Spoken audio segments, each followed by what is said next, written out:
불신자와의 결혼 1885년 교회 증언 5권 361에서 368 사랑하는 엘 자매에게 나는 그대가 그대와 신앙이 일치하지 않는 자와 결혼하고자 하는 것을 알고 그대가 이 중요한 문제를 신중하게 생각해보지 않았는지 염려된다. 그대의 온 장래 생애에 영향을 미칠 단계를 취하기 전에 나는 그대에게 그 문제를 주의 깊고 경건하게 생각해보기를 권유하는 바이다. 이 새로운 관계가 참된 행복의 근원이 됨을 입증해 줄 것인가? 그것이 그리스도인 생애에 있어서 그대에게 도움이 될 것인가? 그것은 하나님을 기쁘시게 하는 일이 될 것인가? 그대의 모본은 다른 사람들이 안전하게 따를 만한 것이 될 것인가? 결혼하기 전에 모든 여자들은 그의 운명을 결합시키고자 하는 자가 그럴 만한 가치가 있는지의 여부를 살펴보아야 한다. 그의 과거의 경력은 어떠하였는가? 그의 생애는 순결한가? 그가 나타내는 사랑은 고상하고 고귀한 성격일 것인가?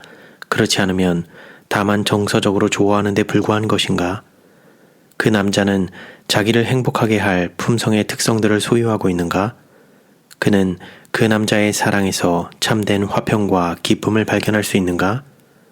그는 자기의 개성을 보존하도록 허용될 것인가?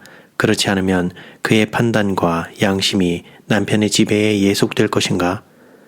그는 그리스도의 제자로서 자기 자신의 것이 아니요 값으로 산 바 되었다. 그는 구주의 요구를 최고의 꽃으로 존중할 것인가? 육체와 영혼, 사상과 목적이 순결하고 거룩하게 보존될 것인가? 이와 같은 문제들은 결혼관계에 들어가는 모든 여자들의 복리에 중요한 관계가 있다. 가정에서 신앙이 필요하다. 오직 이것만이 그처럼 흔히 결혼 생활을 비참하게 만드는 무서운 죄악을 방지할 수 있다. 오직 그리스도께서 다스리는 곳에만 깊고 진실하고 이기심 없는 사랑이 있게 될 것이다. 그리할 때 영과 영이 서로 결합하여 두 생명이 조화를 이루어 결합될 것이다.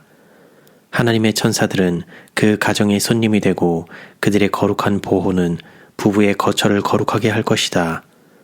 저속한 관능은 사라지고 생각은 하나님께로 향하여지고 마음의 헌신은 그분께 상달될 것이다.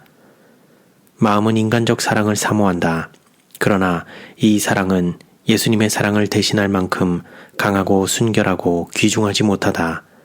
아내는 오직 그의 구주 안에서 생애의 염려와 책임과 슬픔을 견딜 수 있는 지혜와 힘과 은혜를 발견할 수 있다. 여인은 지상의 어떤 친구에게 자기 자신을 바치기 전에 그리스도께 자신을 바쳐야 한다. 그리고 이것과 상치되는 관계는 어떤 것도 맺지 말아야 한다. 참된 행복을 찾기를 원하는 자들은 그들이 소유하는 모든 것과 그들이 하는 모든 일에 하늘의 축복을 받아야 한다. 그처럼 많은 사람들의 마음과 가정이 불행으로 충만해 있는 것은 하나님께 불순종하기 때문이다. 나의 자매여, 만일 그대가 그늘이 결코 거치지 않는 가정을 소유하기를 원치 않으면 하나님의 원수가 된 자와 결합하지 말라. 심판 때 이와 같은 말을 들을 것으로 예상하는 자로서 나는 그대가 취하고자 하는 단계를 깊이 생각해 보기를 간절히 바란다. 다음과 같이 스스로 자문해보라. 믿지 않는 남편이 나의 생각을 예수님에게서 떠나게 하지 않을 것인가? 그는 하나님보다 쾌락을 더 사랑하는 자이므로 자신이 향락하는 것들을 즐기도록 나를 이끌지 않을 것인가? 영생에 이르는 길은 험하고 거칠다. 그러므로 그대의 행진을 방해하는 짐들을 첨가하지 말라. 그대는 영적 힘을 너무나 적게 가지고 있다. 그러므로 그대는 장애 대신에 도움이 필요하다. 하나님의 명령. 여호와께서는 고대 이스라엘 백성들에게 그들 주변의 우상 숭배하는 민족들과 결혼하지 못하도록 명령하셨다. 또 그들과 혼인하지 말지니 내 딸을 그 아들에게 주지 말 것이요 그 딸로 내 며느리를 삼지 말라. 그 이유도 밝혀져 있다. 무한히 지혜로우신 하나님은 그와 같은 연합의 결과가 어떻게 될 것을 미리 보시고 다음과 같이 말씀하신다. 그가 내 아들을 유혹하여 그로 여호와를 떠나고 다른 신들을 섬기게 하므로 여호와께서 너희에게 진노하사 갑자기 너희를 멸하실 것임이니라. 너는 여호와 내 하나님의 성민이라. 내 하나님 여호와께서 지상 만민 중에서 너를 자기 기업의 백성으로 택하셨나니 그런즉 너는 알라. 오직 내 하나님 여호와는 하나님이시요 신실하신 하나님이시라. 그를 사랑하고 그 계명을 지키는 자에게는 천대까지 그 언약을 이행하시며 인애를 베푸시되 그를 미워하는 자에게는 당장에 보응하여 멸하시나니 여호와는 자기를 미워하는 자에게 지체하지 아니하시고 당장에 그에게 보응하시느니라. 신약 성경에도 그리스도인과 믿지 않는 자와의 결혼에 관하여 그와 유사하게 금지하는 명령이 있다. 사도 바울은 고린도 교회에 보내는 그의 첫째 편지에서 이렇게 말한다. 아내가 그 남편이 살 동안에 매여 있다가 남편이 죽으면 자유하여 자기 뜻대로 시집갈 것이나 주 안에서만 할 것이니라. 그는 자신의 둘째 편지에서 다시 다음과 같이 말한다. 너희는 믿지 않는 자와 멍해를 같이 하지 말라. 의와 불법이 어찌 함께하며 빛과 어둠이 어찌 사귀며 그리스도와 벨리알이 어찌 조화되며 믿는 자와 믿지 않는 자가 어찌 상관하며 하나님의 성전과 우상이 어찌 일치가 되리요. 우리는 살아계신 하나님의 성전이라. 이와 같이 하나님께서 가라사대 내가 저희 가운데 거하며 두루 행하여 나는 저희 하나님이 되고 저희는 나의 백성이 되리라 하셨느니라. 그러므로 주께서 말씀하시기를 너희는 저희 중에서 나와서 따로 있고 부정한 것을 만지지 말라. 내가 너희를 영접하여 너희에게 아버지가 되고 너희는 내게 자녀가 되리라. 전능하신 주의 말씀이니라 하셨느니라. 나의 자매여, 그대가 이와 같이 분명하고 적극적인 지시를 감히 무시하겠는가? 하나님의 자녀요 그리스도의 나라의 백성이며 그분의 피로 산 자로서 그대는 하나님의 요구를 인정하지 않고 그분의 성령으로 지배받지 않는 자와 더불어 그대 자신을 연합시킬 수 있겠는가? 내가 인용한 명령은 사람의 말이 아니고 하나님의 말씀이다. 그대가 선택한 배우자는 다른 모든 면에서는 합당한 자일지라도 그는 아직도 이 세대를 위하여 주어진 진리를 받아들이지 않았다. 그가 불신자이므로 그대 자신과 그가 결합하는 것은 하늘에서 금지되어 있는 일이다. 그대가 이 거룩한 명령을 무시하면 그대의 영혼은 반드시 위태로워질 수밖에 없다. 나는 너무 늦기 전에 그대의 위험을 경고해주고 싶다. 그대는 부드럽고 유쾌한 말을 들으므로 만사가 순조로워질 것으로 믿게 되었다. 그러나 동기를 파악하지 못하고 있다. 그대는 마음속에 숨겨져 있는 악의 은밀한 곳을 볼 수 없다. 그대는 그 장면 배후를 볼 수 없고 사단이 그대의 영혼을 사로잡기 위하여 쳐놓은 올무를 분별할 수 없다. 사단은 그대를 향하여 겨냥해 놓은 시험의 화살에 그대가 쉽게 맞을 수 있는 길로 그대를 유인하고자 한다. 그에게 최소한의 편의도 제공해 주지 말라. 하나님께서 당신의 종들의 마음을 감화시키고 계시는 동안 사단은 불순종의 자녀들을 통하여 역사한다. 그리스도와 벨리알과는 조화가 이루어지지 않는다. 그 둘은 일치될 수 없다. 불신자와 결합하는 것은 그대 자신을 사단의 땅에 두는 것이다. 그대는 하나님의 성령을 슬프시게 하고 그분의 보호를 상실하고 있다. 그대가 영생을 위한 싸움을 싸움에 있어서 그처럼 불리한 처지에 놓여서야 되겠는가? 그대는 내가 이미 약속을 해버렸는데 이제 와서 그 약속을 철회할 수 있겠는가? 라고 말할 수도 있다. 나는 이렇게 대답한다. 만일 그대가 성경 말씀과 반대되게 약속을 했다면 지체 말고 반드시 그것을 철회하라.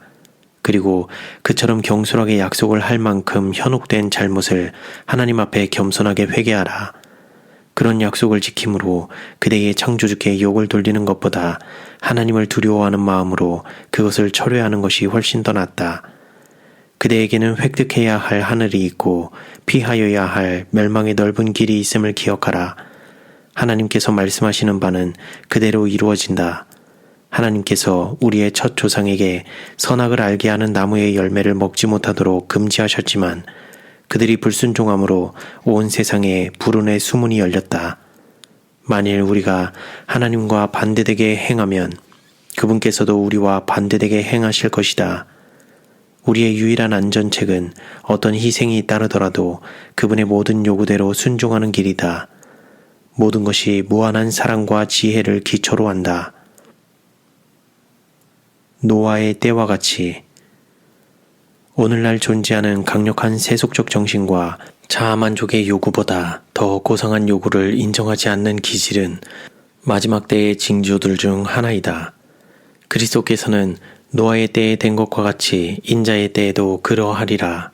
노아가 방주에 들어가던 날까지 사람들이 먹고 마시고 장가들고 시집가더니 홍수가 나서 저희를 다 멸하였다고 말씀하셨다. 이 시대의 사람들은 노아의 시대에 나타난 현상과 꼭 같이 하나님의 요구를 무시하고 무분별하게 장가들고 시집가고 있다. 그리스도교계에는 그리스도인과 불신자와의 결혼에 관한 하나님의 말씀의 교훈에 대하여 두렵고도 놀랄만한 무관심이 팽배해 있다. 하나님을 사랑하고 두려워하노라고 공언하는 많은 사람들은 무한히 지혜로우신 하나님의 권고를 따르기보다는 그들 자신의 성벽을 따르고 있다. 두 사람의 현세와 내세의 행복과 복리의 중대한 관계가 있는 문제에 있어서 이성과 판단력과 하나님을 두려워하는 일은 제쳐놓고 맹목적 충동과 완고한 결심이 지배적이 되도록 허용한다. 다른 점에 있어서는 민감하고 양심적인 남녀들이 권고의 귀를 막고 친구와 친척과 하나님의 종들의 호소와 간청에는 귀머거리가 된다. 주의와 경고의 표현은 건방진 간섭으로 여겨지고 충고를 해줄 만큼 성실한 친구들은 원수로 취급된다. 이 모든 것은 사단이 원하는 바이다. 사단은 그 영혼에게 그의 마력을 뻗쳐서 기만당하고 미혹해 한다. 이성이 자제권을 정욕에게 양보하여 부정한 정욕이 지배하게 되고 그 희생자는 너무 늦게서야 불행과 속박의 생애를 깨닫게 된다. 이것은 상상으로 나타낸 묘사가 아니고 사실을 자세히 표현한 것이다. 하나님께서는 당신께서 분명히 금지하신 결합을 시인하지 않으신다. 나는 여러 해에 걸쳐 불행한 결혼을 한 많은 사람들로부터 편지를 받았다. 내 앞에 전개된 혐오할 만한 그 역사는 마음을 아프게 하기에 충분하다. 이러한 불행한 자들에게 어떤 충고를 하며 그들의 비참한 운명을 어떻게 가볍게 해줄 것인지 결정하는 것은 쉬운 일이 아니다. 그러나 그들의 슬픈 경험은 다른 사람들에게 경고가 되어야 한다. 바야흐로 지상 역사의 막이 닫히고 우리가 개국 이래로 없던 환란의 때에 들어가려는 이 시대에 있어서 결혼 관계를 적게 이루면 이룰수록 모든 사람, 곧 남자와 여자들에게 더욱 좋다. 무엇보다도 사단이 모든 불의의 속임수로 멸망하는 자들 사이에서 활동하고 있는 때에 그리스도인은 불신자와의 결합을 삼가해야 한다. 하나님께서는 말씀하셨다. 그분을 두려워하는 모든 자들은 그분의 현명한 명령에 순종할 것이다. 우리의 감정과 충동과 애정은 하늘을 향하여 흘러가야지 땅으로 향하거나 저속하고 천한 정욕적 생각과 방종의 통로를 통하여 흘러가서는 안 된다. 지금은 모든 사람이 마음을 살피는 하나님 앞에 서는 것처럼 서야 할 때이다. 나의 사랑하는 자매여, 그대는 예수님의 제자로서 그대가 취하고자 하는 단계가 그대 자신뿐만 아니라 다른 사람들에게까지 어떤 영향을 미칠 것인지 자문해 보아야 한다. 그리스도를 따르는 자들은 그들의 주님과 동역자들이 되어야 한다. 그들은 흠이 없고 순전하여 어그러지고 거스리는 세대 가운데서 하나님의 흠없는 자녀로 세상에서 그들 가운데 빛들로 나타나야 한다고 바울은 말한다. 우리는 의의 태양 되시는 그리스도에게서 밝은 빛을 받아 우리의 착한 행실로서 다른 사람들에게 비추되 간헐적으로나 희미하게 하지 않고 한결같이 밝은 빛으로 비춰야 한다. 만일 우리가 우리 주변에 있는 사람들을 하늘로 인도하기 위하여 적극적인 감화력을 발휘하지 않을 것 같으면 우리는 그들에게 해를 끼치지 않고 있다고 확신할 수는 없다.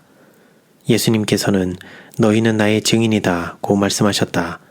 그러므로 우리는 우리 생애에서 행동할 때마다 우리의 태도가 구주의 나라의 유익을 위하여 어떤 영향을 미칠 것인가 자문해 보아야 한다. 만일 그대가 진정으로 그리스도의 제자라면 그대의 육신적 감정에 어떤 괴로움이 있을지라도 그대는 그분의 발자취를 따르는 길을 택하게 될 것이다. 바울은 그러나 내게는 우리 주 예수 그리스도의 십자가 외에 결코 자랑할 것이 없으니 그리스도로 말미암아 세상이 나를 대하여 십자가에 못 박히고 내가 또한 세상을 대하여 그러하니라고 말하였다. 엘 자매여, 그대는 옛날의 마리아처럼 예수님의 발 아래 앉아 그분에게서 배울 필요가 있다. 하나님께서는 그대에게 그대의 뜻과 계획과 목적을 온전히 굴복시키기를 바라신다. 예수님은 그대의 인도자시다. 그대는 그분을 바라보고 그분을 신뢰해야 한다. 그리고 그대는 어떠한 것도 하나님께 마땅히 해야 할 헌신의 생애를 하지 못하도록 방해하지 않게 해야 한다. 그대의 담화는 그대의 구주의 오심을 바라보는 하늘에 대한 것이어야 하며 그대의 경건은 그대의 감화가 미치는 영역에 있는 모든 사람이 느낄 수 있는 성질의 것이어야 한다. 하나님께서는 생애의 모든 행동에 있어서 악은 모양이라도 피하기를 요구하신다. 그대는 그렇게 하고 있는가? 그대는 주님의 원수들과 연합함으로써 그대의 믿음을 감소시키거나 타협하지 말아야 할 가장 신성한 책임을 지고 있다. 만일 다른 사람들이 그렇게 한다고 해서 그대가 하나님의 말씀의 명령을 무시하도록 시험을 받을 것 같으면 그대의 모본이 또한 그런 영향을 미칠 것을 기억하라. 그대가 하는 대로 다른 사람들도 하게 되어 악이 널리 보급될 것이다. 그대가 하나님의 자녀라고 공언하면서 그분의 요구를 이행하지 않으면 그대의 지도를 바라고 있는 자들에게 무한한 해를 끼치는 결과를 빚게 될 것이다. 영혼 구원은 그리스도 안에 거하는 자들의 끊임없는 목적이 될 것이다. 그러나 그대는 그대를 흑암에서 불러내신 분을 찬양하기 위하여 어떤 일을 하였는가? 잠자는 자여, 깨어서 죽은 자들 가운데서 일어나라. 그리스도께서 내게 비추시리라 하셨느니라. 그대의 감각을 흐리게 하고 심령의 힘을 마비시키는 치명적인 현혹 상태에서 벗어나라. 우리 앞에는 성실해야 할 가장 강한 동기와 가장 고상한 목적과 가장 영광스러운 상급이 있다. 그리스도인은 그리스도의 대표자, 곧 하나님의 아들과 딸이 되어야 한다. 그들은 그분의 보석이요 그분의 특별한 보배이다. 확고한 태도를 유지할 모든 자들에 관하여 그들은 흰옷을 입고 나와 함께 다니리니 그들은 합당한 자인 영고라. 고 그분은 말씀하신다. 영원한 축복의 문에 들어가는 자들은 그들이 한 어떤 희생도 너무 크다고 생각하지 않을 것이다. 하나님께서 그 시험을 견디고 그분의 성실을 유지하도록 그들을 도와주시기를 바란다. 믿음으로 예수님을 굳게 붙들라. 그대의 구속주를 실망시키지 말라.